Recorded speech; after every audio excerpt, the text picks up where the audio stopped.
राधे राधे। आशा करती हूँ कि आप सभी लोग खुश होंगे, स्वस्थ होंगे, मस्त होंगे। आज मैं आप लोगों को बताने जा रही हूँ गीता जयंती। गीता जयंती जो कि पूरे देश भर में मनाया जा रहा है। गीता जयंती के शुभ अवसर पर मैं आप लोगों को बताने जा रही हूँ श्रीमद् भागवत गीता की 18 ज्ञान की बातें। गीता जयंती मनाई जाएगी मार्गशीर्ष शुक्ल पक्ष एकादशी तिथि को, दिन शनिवार 23 दिसंबर 2023 को। कहा जाता है कि इसी दिन भगवान श्री कृष्ण ने अर्जुन को गीता का उपदेश दिया था।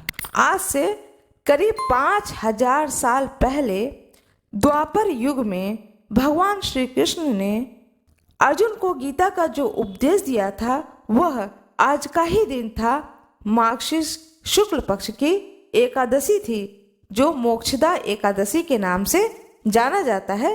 इसी दिन भगवान श्री कृष्ण ने अर्जुन को, जो कि युद्ध भूमि में विह्वल हो गए थे, युद्ध करने से वह पीछे हटने लगे थे, तो उन्हें कर्म योगी बनने के लिए प्रोत्साहित करते हैं भगवान श्री कृष्ण अर्जुन को, और अपने प्रिय भक्त अर्जुन को गीता का उपदेश देते हैं। जो कि गीता का उपदेश, यह श्रीमद् भागवत गीता आज हम सभी लोगों के समक्ष, यह अत्यंत दुर्लभ ज्ञान हम सभी लोगों के पास में आज संग्रह के रूप में है।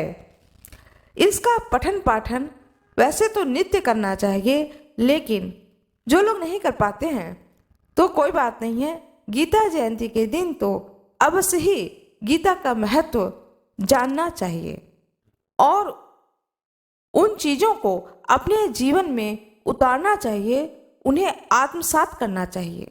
बाकी जितने भी ग्रंथ लिखे गए हैं वह दूसरों के द्वारा लिखा गया है, लेकिन श्रीमद् भागवत गीता तो अत्यंत अद्भुत है, क्योंकि वह भगवान के श्रीमुख से निकला हुआ साक्षात वचन है।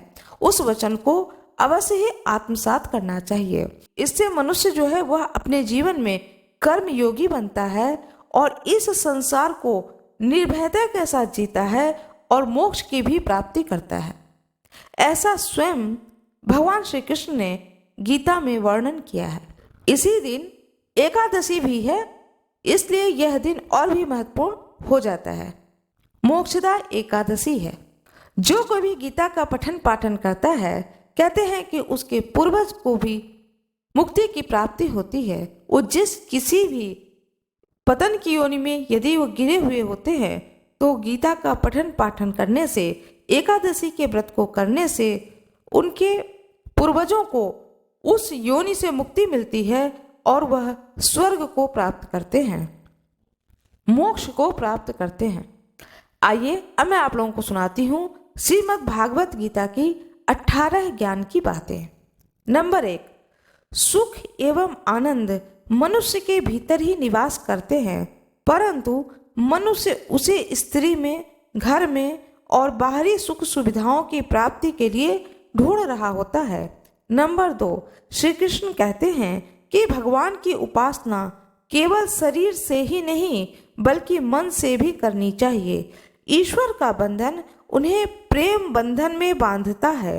नंबर 3, मनुष्य की वासना ही उसके पुनर्जन्म का कारण होती है। नंबर 4,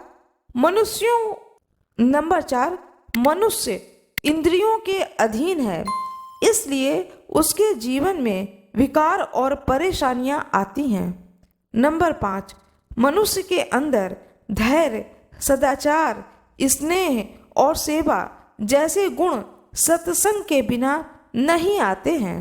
नंबर 6, श्री कृष्ण कहते हैं जिस प्रकार शरीर से वस्त्र मैले होने पर बदलते हैं, ठीक उसी प्रकार मन में यानी हृदय में मैल होने से उसे निकाल देना चाहिए। नंबर 7, जवानी में जिसने ज़्यादा पाप किए हैं उन्हें बुढ़ापे में नींद नहीं आती है, उसे वह पश्चाताप में बिताना पड़ता है।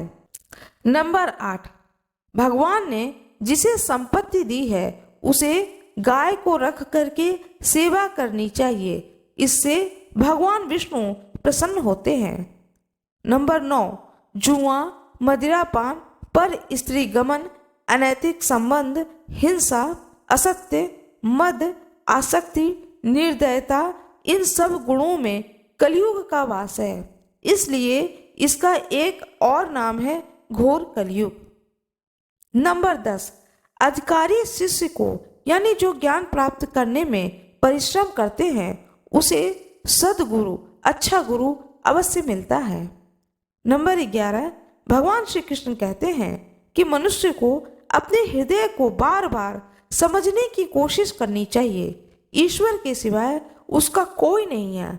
साथ ही यह विचार करना चाहिए कि उसका कोई नहीं है इस ब्रह्मांड में भी जो उसका साथ देगा। नंबर 12, भोग में क्षणिक भर के लिए सुख प्राप्त होता है, साथ ही त्याग में स्थायी आनंद होता है।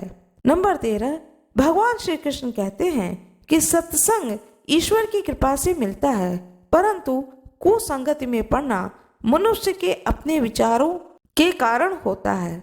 नंबर 14, लोभ और मोह और माया किसी से भी अधिक लगाव पाप के माता पिता कहे जाते हैं। साथ ही लोभ पाप का बाप होता है। नंबर 15, भगवान श्री कृष्ण कहते हैं स्त्री का धर्म है कि रोज तुलसी और माता पार्वती का पूजन करे, इससे उनकी सुख समृद्धि हमेशा बनी रहती है। नंबर 16, मनुष्य को अपने मन और बुद्धि पर हमेशा विश्वास नहीं करना चाहिए, क्योंकि ये बार बार मनुष्य को दगा दे देते हैं। खुद को निर्दोष मानना बहुत बड़ा गुनाह साबित होता है। नंबर 17, पति पत्नी पवित्र रिश्ते बनाए रखने से भगवान पुत्र के रूप में उनके घर आने की इच्छा रखते हैं।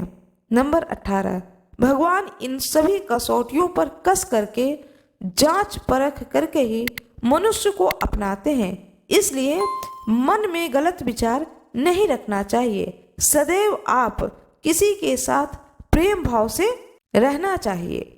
जय श्री कृष्ण, जय श्री कृष्ण, जय श्री कृष्ण। आशा करती हूँ कि आप लोगों को श्रीमद् भागवत गीता की यह ज्ञान अच्छी लगी होगी। यदि आप लोगों को यह ज्ञान अच्छी लगी हो तो कृपया वीडियो को लाइक जरूर कर दीजिएगा, चैनल को सब्सक्राइब कर दीजिएगा, बेल आइकन अवश्य ही दबा दीजिएगा।